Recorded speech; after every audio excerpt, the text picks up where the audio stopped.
السلام عليكم، ان شاء الله تكونوا بخير. مرحبا بكم في قناتي. اليوم جيتكم بوصفه مملحه سهله وسريعه واقتصاديه، واهم حاجه هاد العجينه تصلح لكامل المملحات. نبداو الوصفه على بركه الله. هنا في بون نحتاجو كاس ما يكون دافي مع كاس حليب يكون دافي. هنا نسحقو مغرفه تاع خميره الخبز ومغرفه تاع السكر. هنا 4 كاس زيت وكاس فرينه ونخلطوهم بالفوي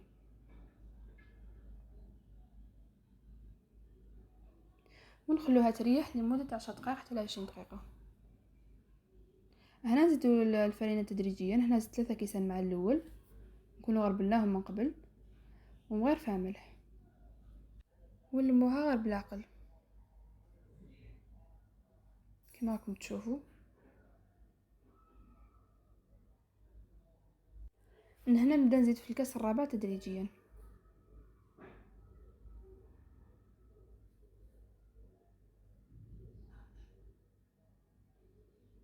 كما راكم تشوفوا. انا هنا استعملت كامل الكاس الرابع وزدت من الكاس الخامس باش تلمت لي.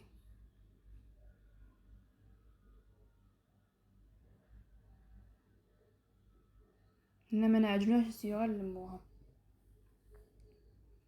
وهنا الكاس الخامس.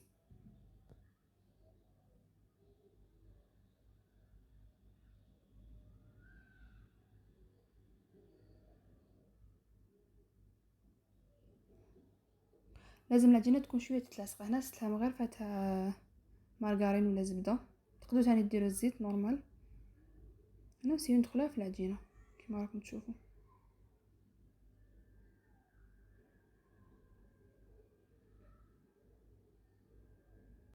ونغطوها ونخلوها ترتاح. في جهه واحده اخرى نديروا الحشو. هنا في مقله درت شويه زيت، حبه بصل تكون مقطعه مربعات صغار، زوج حبيبات فلفل كيف تاني قطع لهم مربعات صغار، حفنه تاع فيونداشي اللي ما تكونش فيونداشي ديروا بولي اشي. ولا انا هنا الفيونداشي ديالي كنت مقلياتو شويه مع الزيت وفلفل الكحل والملح. درت حبه طوماطيش ثاني مقطعه مربعات صغار، مغرفه طوماطيش تاع الباطا والملح، وندير لها نص كاس ما ونخلوها تتقلى حتى طيب.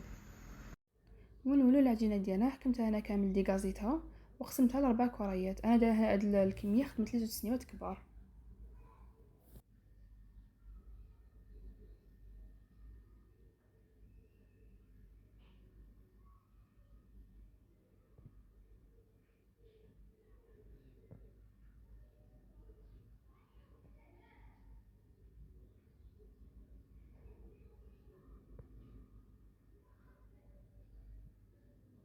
هنا قبل ما نبداو نحلو العجينه ديالنا لازم نكونوا سخنا الفور. هنا نحلها رقيقه كما راكم تشوفوا على الفرينه ولا بابي كويسون كما تحبوا، ونديروها في سنيوه. هنا الحشو تاعنا بعد ما طبزت لها شويه فرماج فوندو، نحطوه فوق الحشو فوق لاباط ديالنا عفوا كما راكم تشوفوا. نزيدوا لها الفرماج اللي كان عندكم، نزيدوا لها الطبقه الثانيه وندهنوها بالبيض. انا حبه بيض درت لها قرصه ملح وشويه زيت وندخلوها طيب. انا يا ربي 17 دقيقه كانت طابت لي من تحت. نزيدوا نحمروها من الفوق. تحبوا ديروا لها الساندويتش ولا تحبوا ديروا لها الدجاج ولا كيما تحبوا نتوما. هنا بعد ما طابت لي تجيكم بزاف خفيفه وعجينه قطنيه والحشو تاني بزاف بنين. نتمنى تكون عجبتكم وصفه اليوم. متنساوش تخلوا لي ارائكم في التعاليق ومتابعه القناه باش يوصلكم كل جديد.